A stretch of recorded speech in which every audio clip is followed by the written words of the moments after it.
नमस्कार दोस्तों, जैसा कि आज है आपका 14 अगस्त और कल है आपका 15 अगस्त। ठीक है, तो आप सभी को एडवांस में हैप्पी इंडिपेंडेंस डे। ठीक है, तो 14 अगस्त को आपका फोर्थ शिफ्ट का जो आपका एसएससी CHSL का जो पेपर था फ्रेंड्स, आपका समाप्त हो गया है।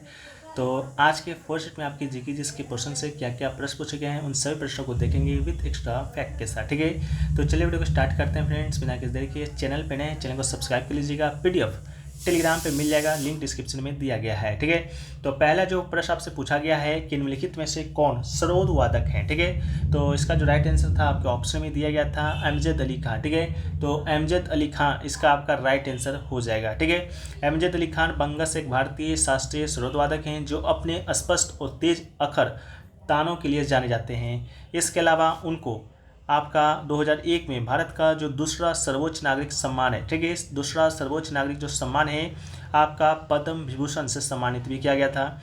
इसके अलावा इनको 21वें राजीव गांधी राष्ट्रीय सद्भावना पुरस्कार से भी सम्मानित किया गया है। साथ में 1975 में पद्मश्री भी दिया गया है। 1991 में आपका पद्म भूषण दिया गया है। ठीक है, तो आपका पद्म भूषण कब दिया गया था, तो 1991 में दिया गया था। पद्म भूषण दोस्तों आपका थर्ड भारत का सर्वोच्च नागरिक सम्मान तीसरे स्थान पर आता है।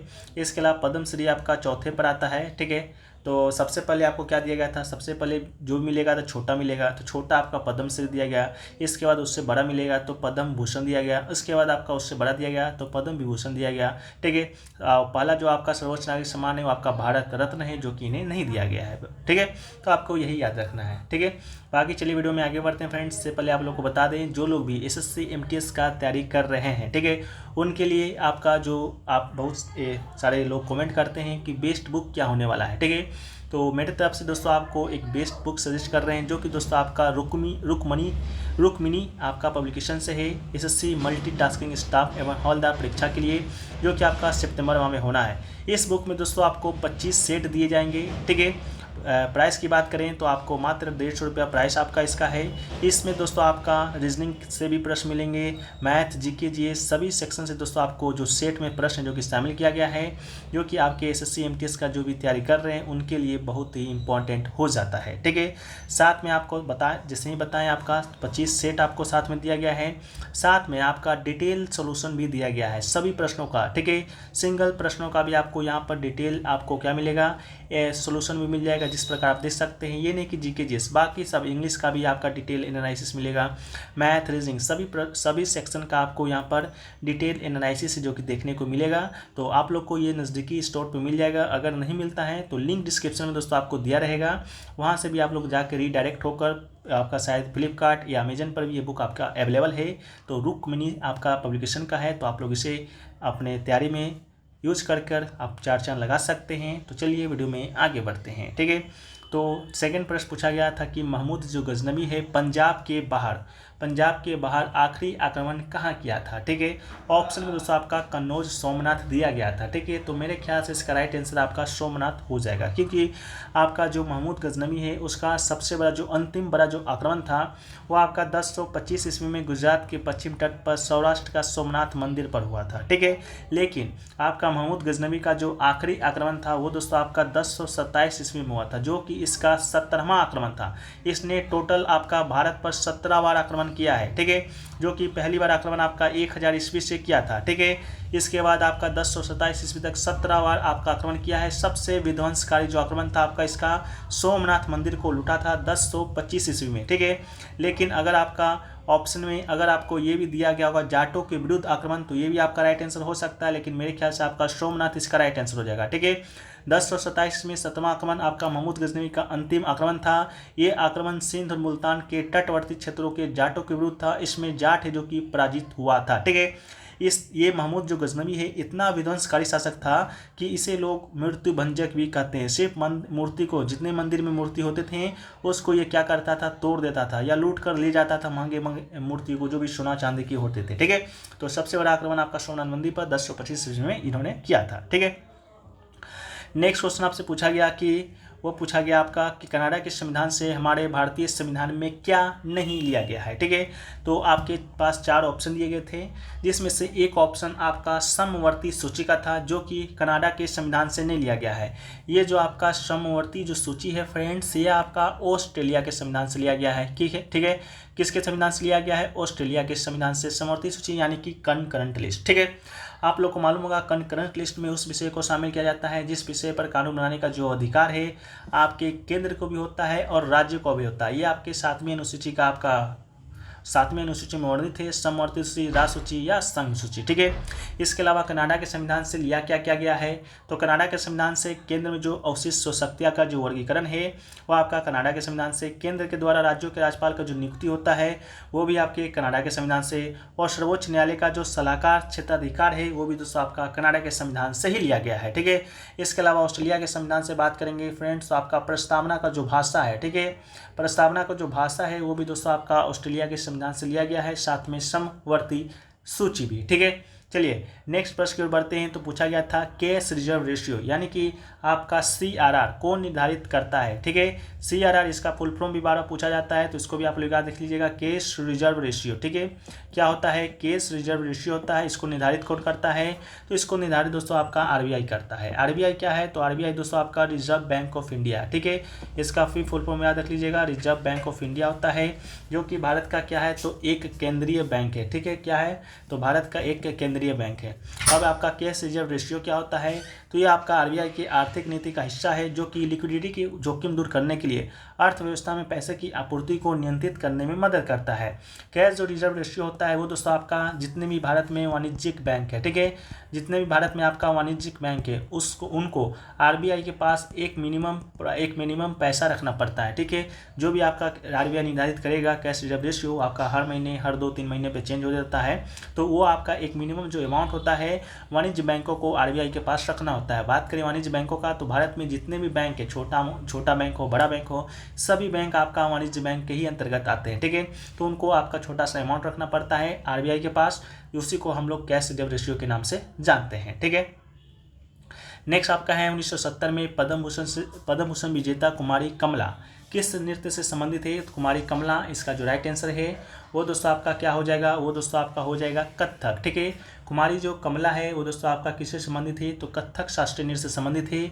और कथक की बात करेंगे तो ये दोस्तों आपका कहाँ का शास्त्रीय नृत्य है? तो ये दोस्तों आपका उत्तर प्रदेश, ठीक है, उत्तर प्रदेश का आपका शास्त्रीय नृत्य है। 1970 में इसे पद्म भूषण से सम्मानित किया जा चुका है।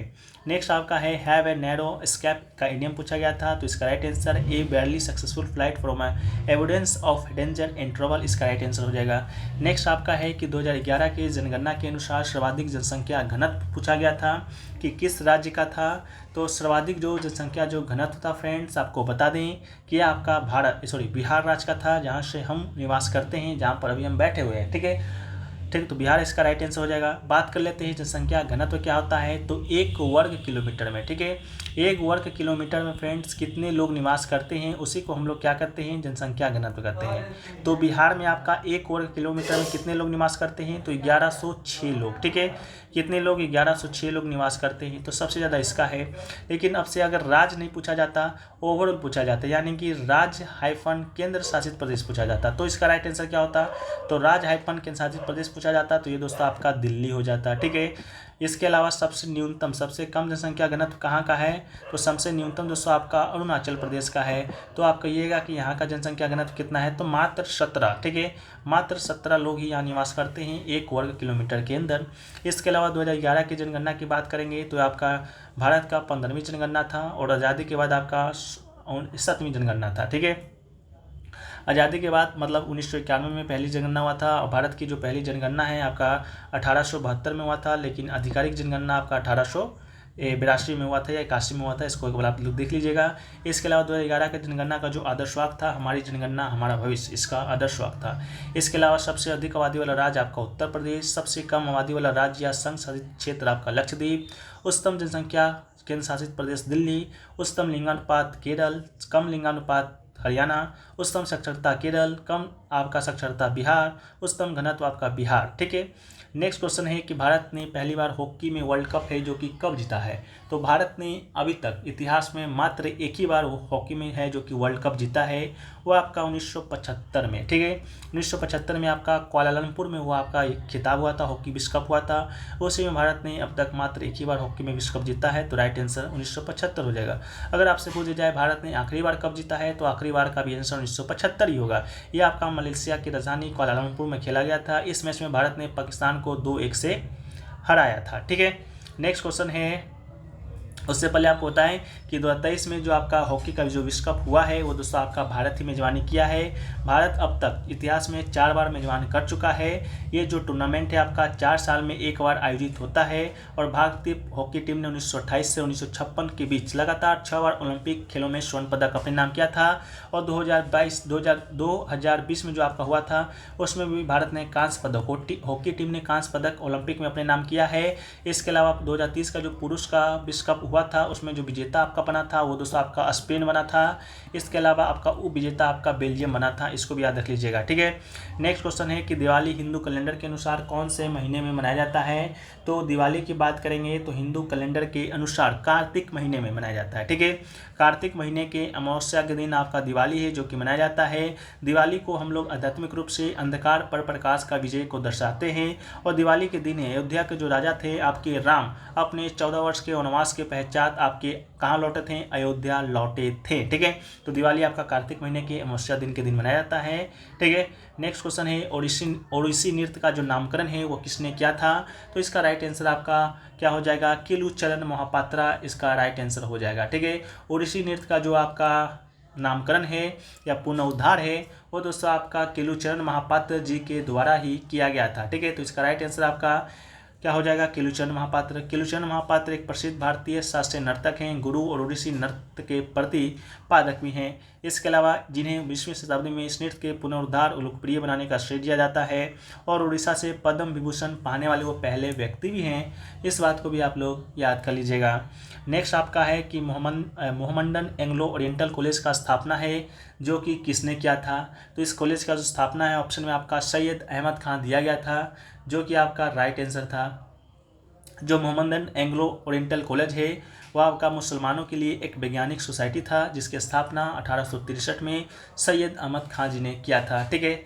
नेक्स्ट क्वेश्चन आपसे पूछा गया था निम्नलिखित में से किस रंग का जो तरंग दैर्घ्य है सबसे कम होता है। तो सबसे कम जो तरंग दैर्घ्य होता है वो दोस्तों आपका बैगनी का होता है। तो राइट आंसर आपका बैगनी हो जाएगा। आपका क्वेश्चन में आपका ये आपका भी दिया गया था BIVGRO। ठीक है।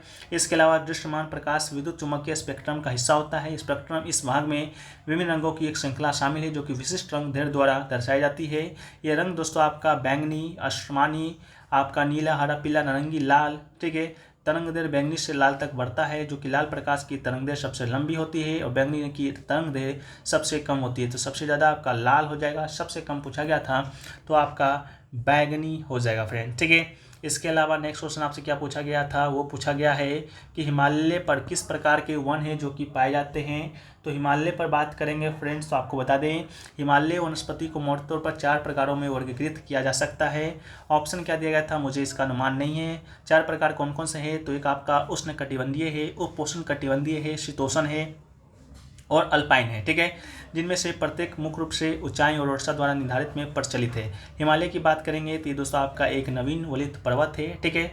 नेक्स्ट क्वेश्चन है कि आज़ादी के अमृत महोत्सव में 75वें वर्ष के उपलक्ष्य में लागू हर जिला जल योजना का नाम क्या था। तो जल जीवन मिशन इसका दोस्तों आपका नाम था। तो राइट आंसर आपका यह हो जाएगा। बाकी दोस्तों आपके और भी प्रश्न मिलेंगे उसको हम लोग PDF में शामिल कर देंगे। जैसे जैसे मिलते जाएंगे PDF आपको टेलीग्राम पे मिल जाएगा, लिंक डिस्क्रिप्शन में दिया गया है। बाद बाकी टेस्ट की अगर आप तैयारी कर रहे हैं तो बेस्ट बुक आपके लिए रुक्मणी पब्लिकेशन का इससे अच्छा नहीं हो सकता है, जिसमें आपका 25 सेट आपको दिए गए हैं। आसानी से इसको मार कर इसको आपको डिटेल सोल्यूशन के साथ पढ़ लेना है। तो आशा करते हैं आप लोग इसको पढ़िएगा। ठीक है। चलिए हम लोग मिलते हैं नेक्स्ट वीडियो में। जब तक के लिए जय हिंद, जय भारत, वंदे मातरम।